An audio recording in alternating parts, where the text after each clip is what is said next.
Good morning, ladies and gentlemen of the jury. My name is Rusty Hooper, and it is my privilege to represent Lady Tremaine in the case before you today. You've heard the prosecutor explain what they will hope to be proven, but the prosecutor did not tell you all the facts. The prosecutors explained that my client was guilty of cruel and unusual punishment and involuntary servitude as pertaining to her stepdaughter, Cinderella. In fact, these charges are not accurate or supported with sufficient evidence, but rather reports of defamation in the form of slander. Additionally, many inconsistent statements about the case have been made by the prosecution Cinderella. The prosecution has explained that she was the victim of cruel and unusual punishment as well as involuntary servitude, but none of the charges are supported by clear and tangible evidence. Rather, my client was fulfilling her role as Cinderella's legal guardian and adding appropriate punishment for theft, running away from home, and willful disobedience and insubordination. The accusations from the prosecutor are based off the claims of a mentally unstable girl. So I would ask you to keep an open mind and listen to the evidence and return the verdict of not guilty. Thank you. Would you like to call your first witness to the stand? Put your left hand on the Bible. Do you solemnly swear or affirm that you will tell the truth, not the whole truth, and nothing but the truth, so help you God? I affirm. Yes, please bring in Lady Tremaine. Lady Tremaine, could you please give in detail the story of how you came to know the plaintiff Cinderella? I married Cinderella's father long ago when Cinderella was young. When Cinderella's father, my husband, died, I took the liberty of taking her in and giving her a home. I fed her, clothed her, and gave her a bed. However, now that she was under my roof, she had to help pitch in with the chores as her duty as a member of the household. It is a daughter's duty to help cook and clean. At first she would quietly help out, then she slowly became insolent and disobedient. She stole beading from my daughter's room and used it for a dress to wear to a ball that I forbade her to attend. She was insubordinate to my house rules, and as a mother, it is my duty to punish her. I did nothing that was unfair or out of line. And what mother in their right mind wouldn't punish their daughter for disobeying their orders? In our meetings, you claim that Cinderella went around slandering your good name to the townspeople to the point the whole town seemed to have turned against you. Could you please elaborate? Years after I moved out of the castle, I heard Cinderella was talking to the entire town all about the wrong things I did to her when she lived with me. She told the entire city I was an evil stepmother and that she was taking me to court even more to get even more out of me than she already has. This case was already open to the public because of her absurd attention brought by the media. She slandered my name before I had a chance to defend myself. I'd like to point out that slander spread by the plaintiff, Cinderella, is inadmissible in this court pursuant to the Supreme Court ruling in the Katz v. United States case, due to the fact that not only were the rumors and slanderous comments passed by word of mouth, but also via telephone lines which were tapped by the federal government in order to be used as evidence against Lady Tremaine. None of my punishment resembled cruel and unusual punishment.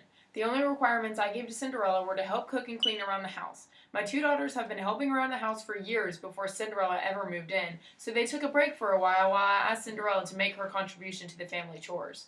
Cooking and cleaning is hardly the torturous actions that are defined of cruel and unusual. The court should know that while the definition of cruel and unusual may change pursuant to the ruling on Trop v. Duels, Lady Tremaine committed no act that could be considered cruel or unusual. First and foremost, any punishment prescribed by the defendant, Lady Tremaine, cannot be considered cruel and unusual, as she is not a justice of the Supreme Court. The ruling of Furman v. Georgia will affirm this claim. The ruling of Ingram v. Wright will also affirm that Lady Tremaine's punishment are neither cruel nor unusual, as they were not of corporal nature, meaning there was no bodily harm, and were used to punish the plaintiff's disobedience and theft. In your opinion, Lady Tremaine, would you say that you forced Cinderella into servitude with her numerous chores?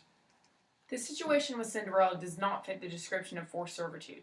She lived under my roof, which means that she was responsible for following my rules.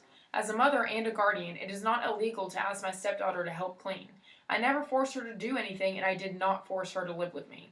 My daughters may not have helped Cinderella clean, but I did not treat them better than Cinderella. They have been helping around the house for years, and it was Cinderella's turn to help, so they were able to have more free time. They earned it. So, would you argue that you treated all children under your care the same during their upbringings in terms of providing for them and allowing them to do activities? Yes. The court should notice that this is considered separate but equal treatment, which, according to the Plessy v. Ferguson case, is completely constitutional.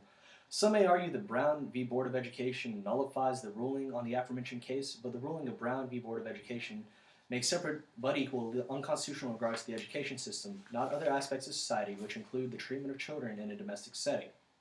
Now, Lady Tremaine, could you please describe the process by which the evidence the prosecution has gathered against you was obtained? The evidence that Cinderella has obtained in order to prosecute me was taken from inside my house without a warrant.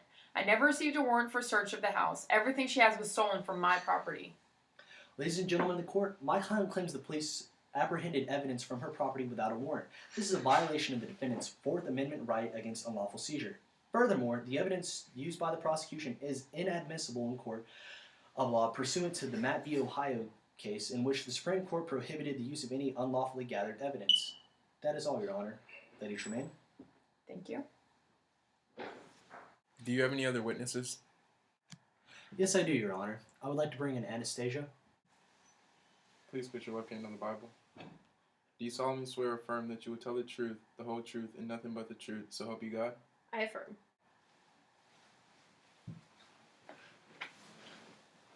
Anastasia, could you please explain to the court your story?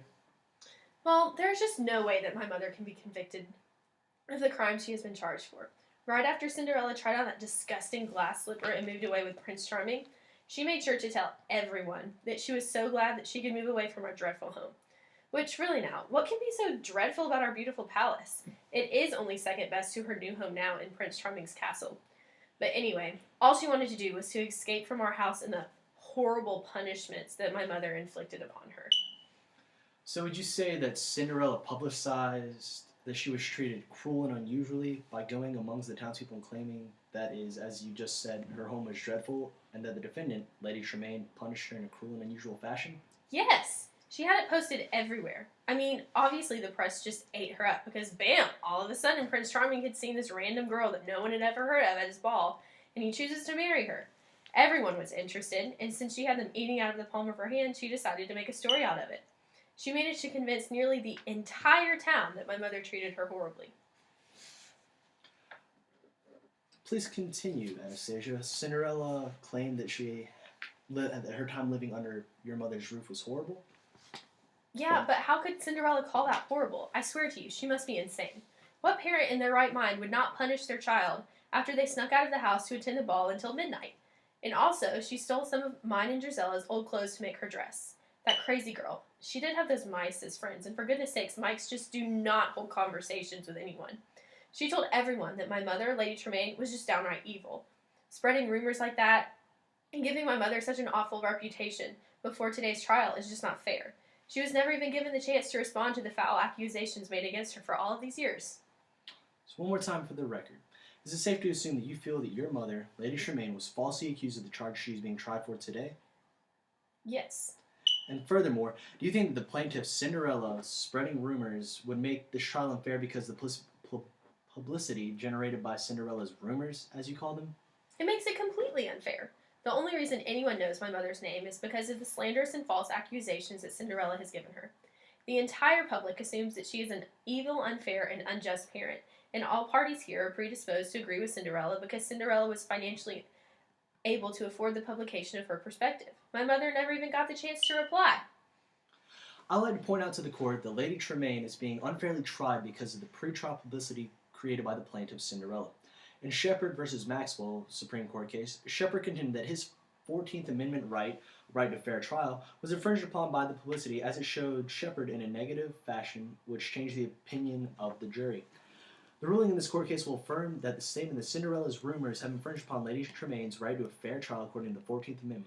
Furthermore, the cruel and unusual punishment clause of the 8th Amendment applies only to punishment enforced by the federal and state by the 14th Amendment's due process clause, thus rendering her claim of such punishment and or treatment invalid. I don't care what that crazy, insane Cinderella girl has told anyone, that my mother treated us all fairly.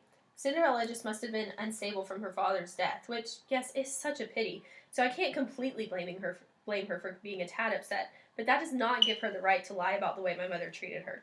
Cinderella enjoyed those mice, who I guess she called her friends, and talking with them just prolonged the chores she had to do. It wouldn't have taken her nearly as long if she had just done her chores and not spoken with those mice for the entire time. You claim that Cinderella spoke to animals in her free time. Would that not be a sign of insanity on behalf of the claimant, as animals do not talk? If it pleases the court, I have video proof that vermin, such as mice and rats, do not possess the ability to speak or comprehend human speech. permission to display the video to the court?